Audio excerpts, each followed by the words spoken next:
अस्सलाम वालेकुम नाज़रीन, मेरा टीवी न्यूज़ में बलिकार आओ यहाँ सारा सुमरो आओ है प्रिया गुल। सबका फिर एक नजर हेडलाइन पे। पीपी चेयरमैन बिलावल भुट्टो ज़रदारी कराची में शाहराह भुट्टो जो इफ्तिताह करे छॾियो।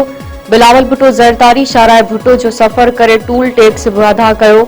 वॾे वज़ीर सैयद मुराद अली शाह गाॾी ड्राइव कई। शाहराह भुट्टो जे इफ्तिताही तक़रीब में सीनियर सूबाई वज़ीर शर्जिल इनाम मेंबर सैयद नासिर हुसैन शाह, मेयर कराची मुर्तज़ा वहाब ऐं ॿियनि लाॻापियल अमलदारनि जी शिरकत।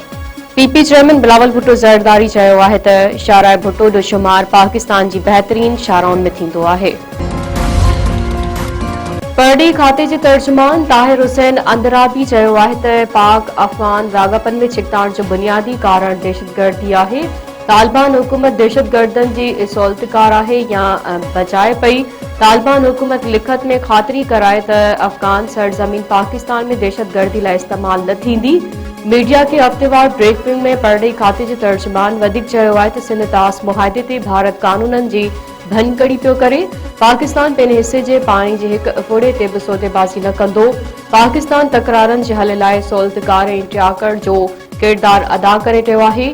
अमरीका ईरान ते हमले लाइ पाकिस्तान जो हदूं इस्तेमाल करण जो मुतालबो नाहे कयो।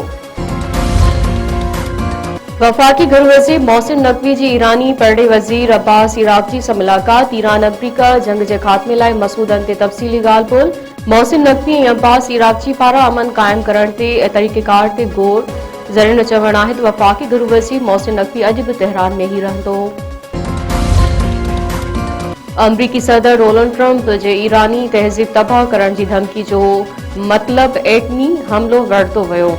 यूरोप ऐं एशिया खे ईरान मथां अमरीकी एटमी हमले जो ख़तरो हो। यूरोप जे मुल्कनि अमरीका जे परॾी वज़ारत सां राब्ता कया। ख़ाबरू इदारे मूजिबि अमरीका जे परॾी वज़ारत को बि वाज़े जवाब न ॾिनो। बरतानिया, फ्रांस ऐं जर्मनी सख़्त बयान तयारु करे वरितो हो, पर उन ई शाम ट्रंप ईरान सां जंग बंदी जो ऐलान कयो।